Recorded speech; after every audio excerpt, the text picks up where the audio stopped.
Hey everyone, my name is Ben and you're listening to A Daily Dose of English.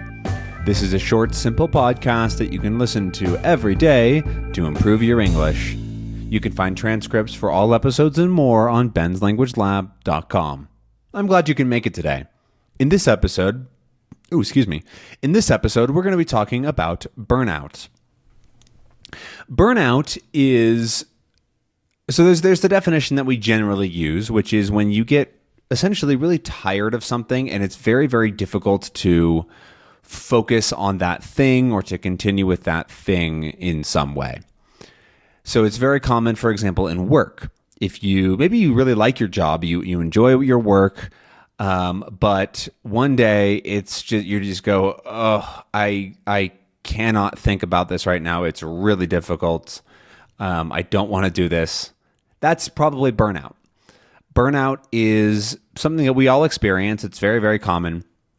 And it usually happens when you do something a lot, very consistently, and don't have good breaks in place or don't have a good, maybe relationship isn't the right word, but you don't have a good system in place to make sure that you're, I don't want to say healthy with it, but like you're feeling good about it, I guess. And so a really common example is work or things that take a lot of energy or effort, even if you really like them, right? So another good common one is going to the gym or working out. A lot of people really like that, and they like going to the gym every day, and it's a time of satisfaction for them, and they really feel happy after going to the gym. But even if they've been going for 10 years and really consistently every so often, they're probably going to burn out. They're probably going to find a week or two where they go, I just don't want to go to the gym right now. I am feeling very tired with it. Maybe you hurt yourself or there's something else in your life going on that makes you feel less inspired to go. So I want to say it's not necessarily about motivation, right? That we often use that word, like you're not motivated to do the thing, but it's a little bit different. It's almost like you have anti-motivation to not do that thing. Like that thing is not really what you want to do for many reasons. And I'm sort of feeling that with the whole podcast right now, and actually the whole Ben's Language Lab, mostly because some things have just changed in my life and it's less inspiring to record them, if that makes sense. I'm still trying to push myself to do at least one every day, but it's just really difficult to push myself to do that. And so I think I'm going to take a couple days off of recording in order to sort of reset and come back with fresh inspiration to do it. But I want to clarify something that the way that I set up this podcast is that doesn't mean that you're going to experience any fewer episodes, because I set up this podcast to be a very doable and self-sustainable on purpose. So if I take a couple day break, you're probably not going to notice any difference, because currently it is August 1st today as I'm recording this. And so let me look at this content, go to my channel. I have episodes for the podcast all the way till the 25th now, because you're listening to this on the 25th or later of August. And I have everything scheduled until the 12th. Or 13th or something like that, right? My point is that I have over a week of things already pre-scheduled that if I didn't do anything, you wouldn't notice. And that's something that's really important for me is doing things in a way that makes it possible to take breaks and to schedule burnout in a way. So another good example is my boss essentially plans his burnout because he knows that every so often he's going to get burned out. And so instead of assuming that he's always going to be working, he goes, okay, every 6 weeks or so, I get pretty burned out, and I'll just sort of put a week on the calendar where I'm not really going to do much new work. He usually does like a couple hours a day and then just can't focus. But we know that, like that's sort of built into our process, our program, essentially, so that it doesn't actually cause any problems. Because the issue with burnout is that if you ignore it and you don't think it's ever going to happen to you, you can run into big problems, right? So a very common thing with burnout is that somebody gets burned out on something because they've been doing it way too much. They get really burned out and they just stop doing it entirely, instead of having a plan to like come back after the burnout. So with this podcast, like I'm still trying to do a few days, and I'm going to plan then a few days to take some rest and to not do anything. But I'm going to have a plan for when I come back that I can hit the ground running, so as we say, because I know that it's going to happen again. I'm not trying to say that I'll never burn out, but I will have a plan to come back, and it won't actually affect my project because I'm not burned out on the project itself. Ben's language lab and making comprehensible input is still very interesting to me. It's still something that I want to do a lot of, but right now, the actual day-to-day doing of things, that is what I'm burned out on. And so I don't want that burnout to affect the larger project, right? If I just got burned out and then didn't make any more videos ever, that would be me sort of failing my own project, which I don't want to do.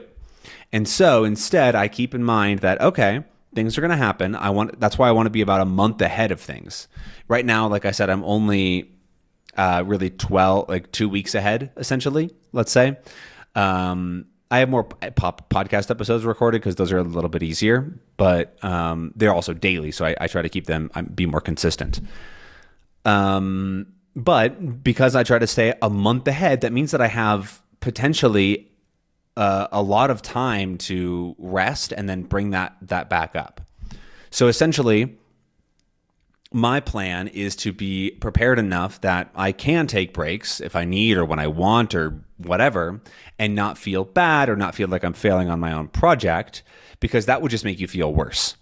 So there's a concept that I like that I first heard of in the book, The Subtle Art of Not Giving a Fuck, which is a pretty good book. It's nothing really new. As he says, the author is pretty clear, like none of the stuff that I'm writing about is necessarily new. It's stuff that we've been saying for thousands of years, but I put it in a different way that's potentially more, that clicks for different people and that sort of thing. And that's kind of what all self-help is, or all, even a lot of various religions and things. There's a lot of the same messages and things that we teach ourselves is to be people, but then we just package it in different ways. But anyways, the point is that the book is pretty good, and one of the ideas that stuck with me is the feedback loop from hell.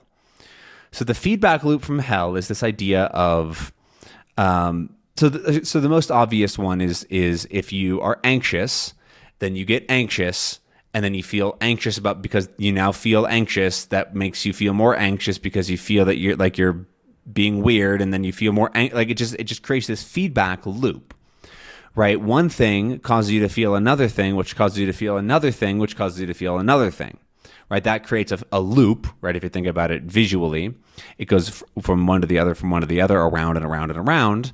And since it's bad stuff, it's a feedback loop from hell. And burnout can be that way. If you don't feel like working, but you sort of force yourself to, then you feel worse, and then you don't work, and then you feel worse that you're not working, and then it just kind of gets worse and worse and worse, and you eventually spiral off into something else, and you get sad about other things in your life that aren't going super well. And so avoiding those feedback loops is really important for not spiraling, is what we say.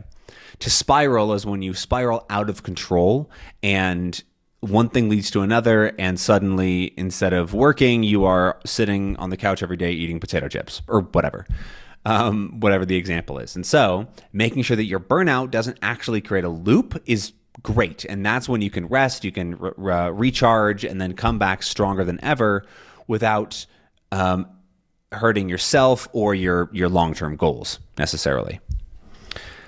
There's one more thing that I wanted to say. Was some of the feedback loop from hell? Oh, because I thought of a funny, there's always the joke of somebody who's afraid of their own screams, right?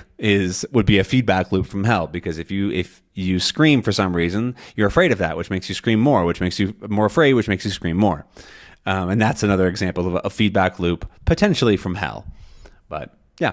So long story short, in the next couple of days, for me, I'll probably be taking a break. However, you won't notice anything. You won't notice any difference in the videos because I have planned ahead and am now going to take advantage of that planning that I did to relax and reset and come back with videos even better than ever.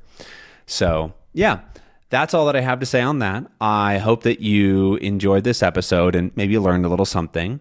I'd be curious to know down in the comments, tell me, do you get burned out? What do you usually get burned out on? And how do you approach that problem when it arises? But like I said, that's all that I have for today. Thank you so much for taking the time to listen to this episode, and I'll see you again in a few days. For me, but tomorrow for you. Have a good one. Bye.